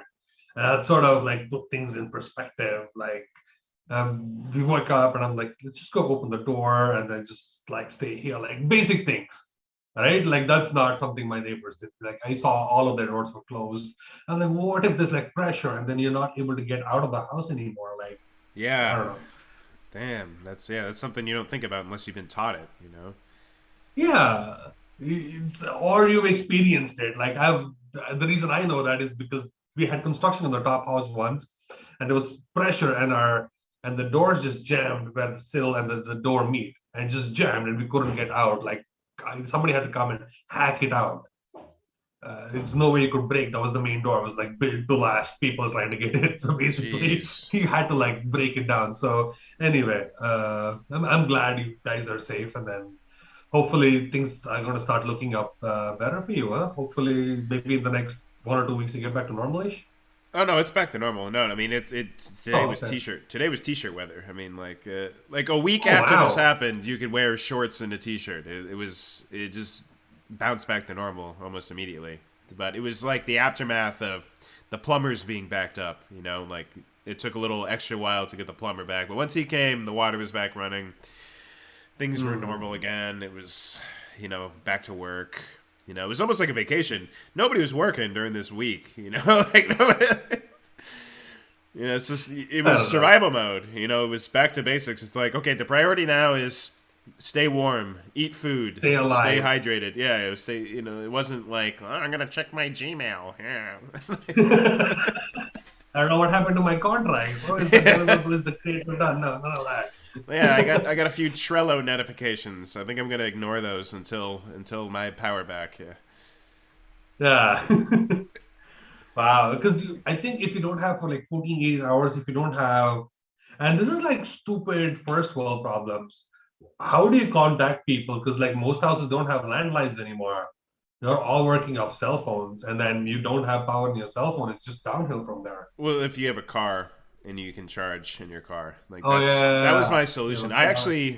I never lost a charge during the Texas freeze. I always had a phone. I had reception was worse during it somehow. I don't know how, but it was worse during it. Like it was a lot harder to send a video or a text or something, Oh. over iMessage or something, if you get an iPhone. Hmm. And but yeah, my car. I mean, I could just start my car, run that. I got like an adapter. I could plug like a normal like computer, even like a computer charger into my car if I wanted to.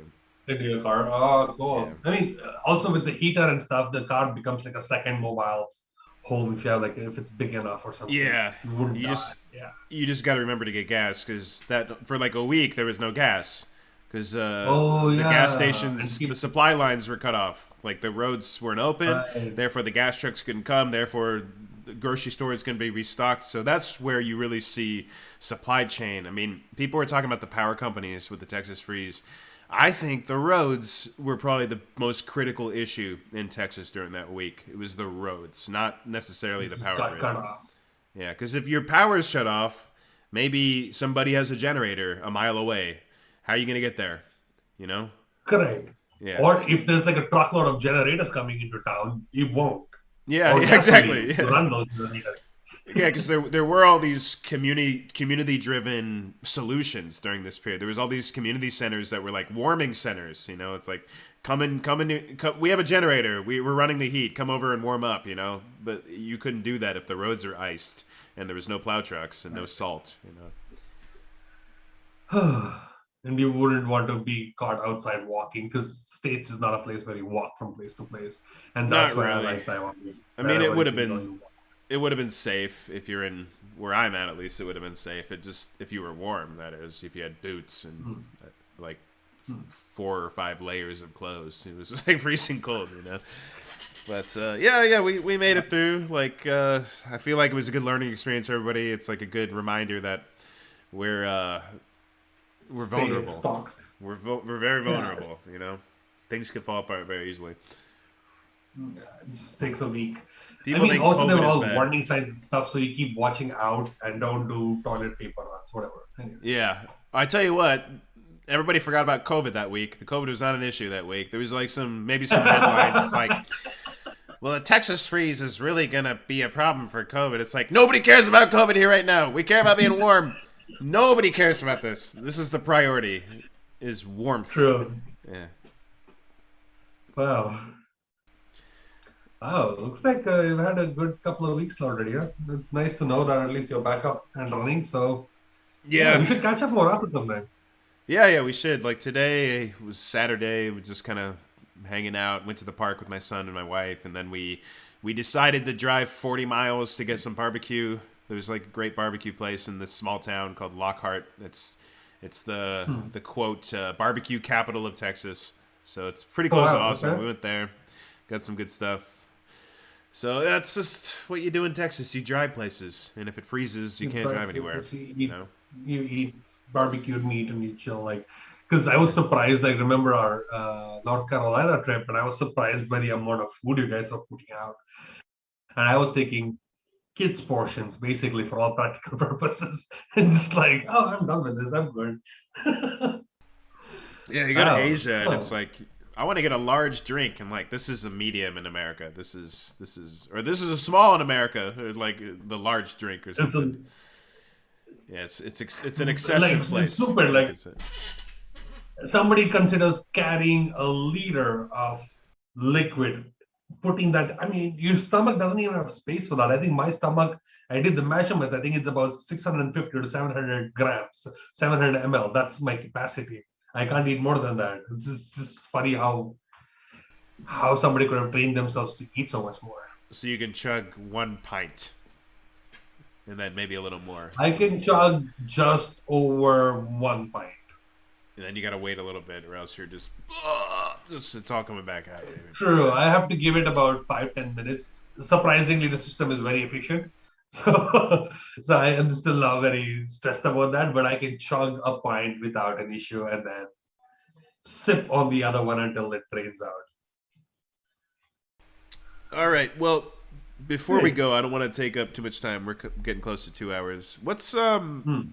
What's like the place you really want to visit in the world that you feel is a little out of reach now? Maybe it's a little too far away. Maybe it's a little inaccessible, a little expensive. What's this like kind of dream destination of yours as a traveler? I've had quite a few dream destinations before, but as I kept traveling, I think all of these sort of fell apart little by little because like Tokyo, big lights, I want to see that. Like it's nice, but I don't know if I really want to go and experience and visit. For me, it's more experiential at this point. I want to do things that I won't be able to, like go live in the ice hotel or go have a safari or I go diving very often. In the COVID world, that's what I've done. I've started diving. I've had 20 something dives now. Trying to get an advanced diving shop and hopefully by next year do like at least 70, 80 dives and go diving with the sharks next February. That's like something that you can do in Taiwan. And those are things that I look forward to doing because I think places are overrated, experiences are underrated. And I think that's something which I look forward to doing more. Okay. Anything like kind of weird and embarrassing you want to do when it comes to experiences? Like you trying to go to a like Hello Kitty Land or something like that? I don't know. Like I think last time, my wife was also like sort of pushing me towards it, and somehow missed out. We wanted to go to a maid cafe, which is not really embarrassing or anything. It's just like, hey, I've never been to a maid cafe. And you were in Japan for like, I was in Japan for like almost 3 weeks, and I didn't go to one, and I was like just silly. But but I still want to go up into just take a motorcycle, go around Europe, and I want to go through like Morocco, Turkey, and that region. Just quickly speed past, send like Eastern Europe, and then get into like Europe, and then right there. I think that's something I've really wanted to do for a long time, and hopefully I will get to do that whenever. I just try to figure out when I That can do that. looks But even if it's two separate things, I want to take like a nice little motor across Europe and yeah. I Middle think East. I'm kind of on the same page in terms of like the mode. It's like my ideal vacation is like this extended road trip where it's going to take time. It's not necessarily like Yeah, it's hard to get there. It's just I need time to do this, and this is going to take a while. And I want to be able to take tangents and go off agenda. Kind of go to this cool little town that looks nice. That we didn't yeah. plan to go Stop to. by, smell the roses a little bit. Yeah. Yeah. Well, what There's was I no gonna like a say? strict hard fast rule. There's no list of I want to see this is this. I don't want to look at like I want to look at these like five. I want to look at this mosque. Nobody cares. Look at something which excites you. I think as you grow older, you also realize what your priorities are and what are things that you really want to do. And I think that sort of shows through in the kind of experience you wanted to have. So yeah, riding across Europe and maybe I want to go diving. Of Philippines down south Cebu and stuff. I've heard like mixed reviews about it of the sharks being kept there longer because the fishermen feed it is not good for the environment and stuff like that. Let me evaluate a little bit more on that and see if I really want to do that or not. I want to go more diving. I want to go. I want to ski. I've never skied before, so I want to go skiing. That's something that I've really wanted to do for a while. Well, Just you could figure do that out. in I'm. Japan. I'm. You could go to Japan for that. It's Yeah, not too or far. Korea, Japan, depending on wherever is more accessible.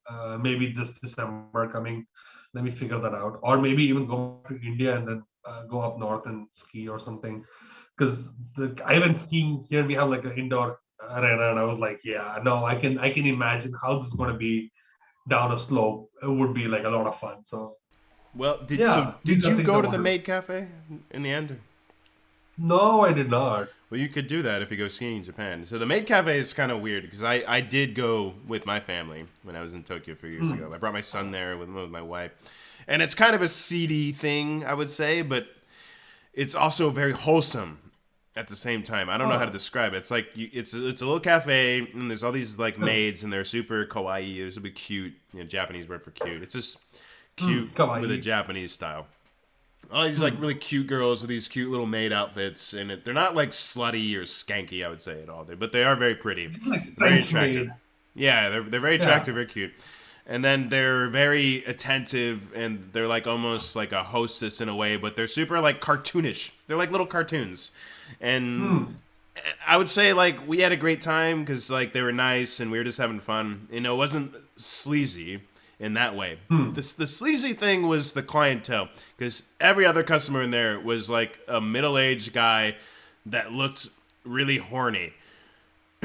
Like I was saying, there was like a few other tables in there, and they're all like these like red faced dudes who are like, and it was just a little like creepy. It was strange. It was very odd. Hmm.